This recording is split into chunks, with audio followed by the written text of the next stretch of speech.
Shalom, senang bisa berjumpa lagi dengan saya. Saudara yang dikasihi Tuhan, saya ingin membagikan firman Tuhan.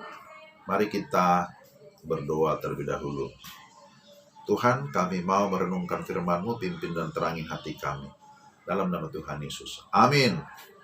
Yohanes 12 ayat 3. Maka Maria mengambil setengah kati minyak narwastu murni yang mahal harganya, lalu meminyaki kaki Yesus dan menyekanya dengan rambutnya, dan bau minyak semerbak di seluruh rumah itu. Saya berikan tema seni memberi.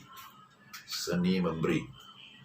Nah, saudara yang dikasihi Tuhan, ada berbagai macam tipe orang yang memberi.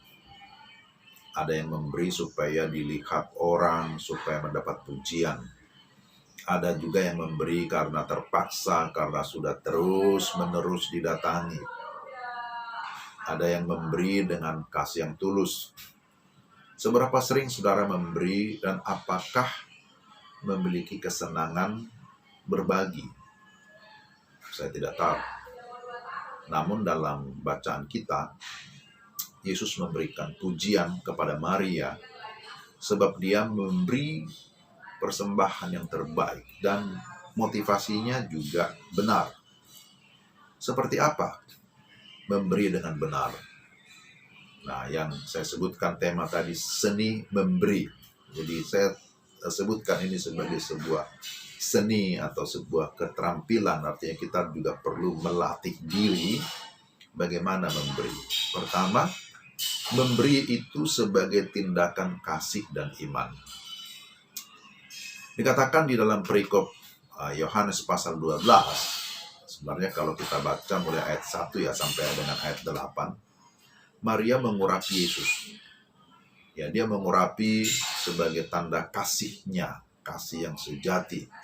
Karena ia tahu Yesus akan mengalami penderitaan, bahkan akan mengalami kematian. Ia duduk dekat kaki Yesus sebagaimana kebiasaannya, mendengar Yesus berbicara. Lalu Maria mengambil setengah kati. Setengah kati kalau dihitung gramnya sekitar 400 gram. Ya lumayan, ya banyak ya. Minyak narwastu murni yang mahal harganya. Lalu meminyaki atau mengurapi Yesus. Itu dalam ayat 3.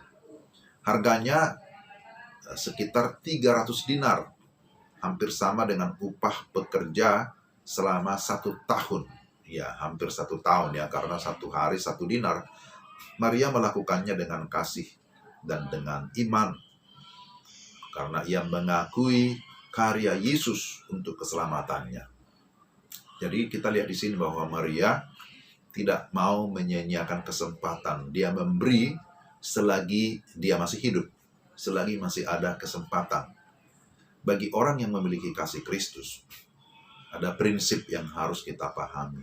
Pemberian sebesar apapun tetap dirasa kecil jika dibandingkan dengan pengorbanan Kristus. Tapi bagi orang yang tidak sungguh-sungguh di dalam kasih, pemberian sekecil apapun itu terasa berat atau terasa besar untuk dipersembahkan bagi Kristus. Yang kita lihat bahwa Maria, dia bersukacita karena memberi di atas dasar kasih dan iman. Dia tidak merasa pemberiannya sudah begitu besar, tetapi dia memberi dengan sukacita karena dia mengasihi. Yang kedua, memberi dengan motivasi yang murni. Maria memberi dengan hati yang tulus. Motivasinya jelas, supaya Tuhan disenangkan, Tuhan dimuliakan. Dia tidak sedang mencari puji-pujian, baik dari Tuhan ataupun dari manusia. Ada orang yang memberi untuk mendapat pujian, tapi akhirnya apa? Jadi kesombongan diri. Seperti orang-orang Farisi dan ahli-ahli Taurat. Kita bisa lihat dalam Lukas pasal 18 ya. Mereka ngomongnya besar supaya orang dengar. Akan tetapi Maria berbeda. Dia memberi yang terbaik, tidak ngomong. Dia kebanyakan diam. Jadi bahasa rohaninya, bahasa Alkitabnya, apa yang dilakukan tangan kanan, ya jangan diketahui oleh tangan kiri, kan begitu. Motivasi kita memberi hanya satu, yakni untuk memuliakan Tuhan, bukan manusia. Itulah yang dilakukan Maria.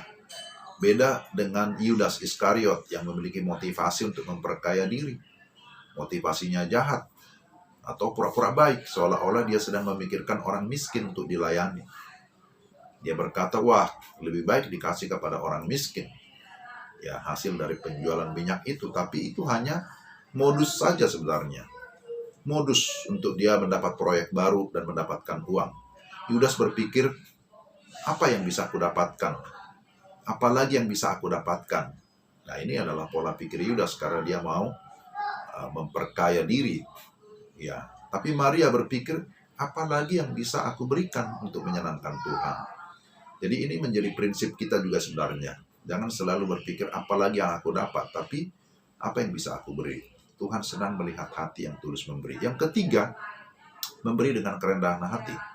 Rendah hati. Ketika Maria datang ke kaki Yesus, ia menempatkan dirinya sebagai seorang hamba.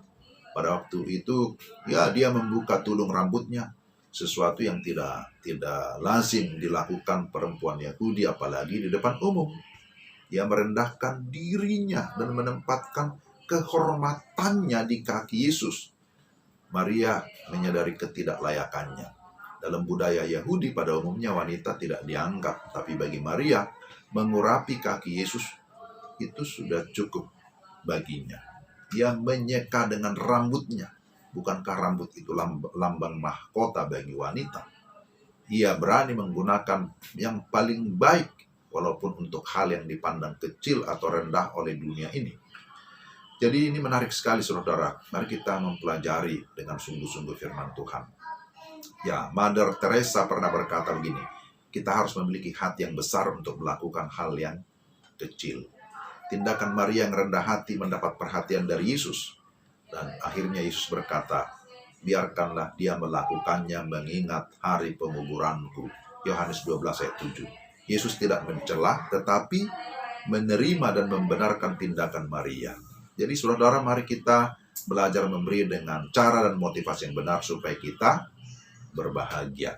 Mari kita berdoa. Tuhan, terima kasih untuk firman-Mu. Tolong kami supaya kami dapat melakukan firman-Mu dengan baik, dengan motivasi yang benar. Dalam nama Tuhan Yesus. Amin. Demikian renungan kita. Demikian firman Tuhan. Kiranya Tuhan dimuliakan. Tuhan memberkati kita sekalian. Salam.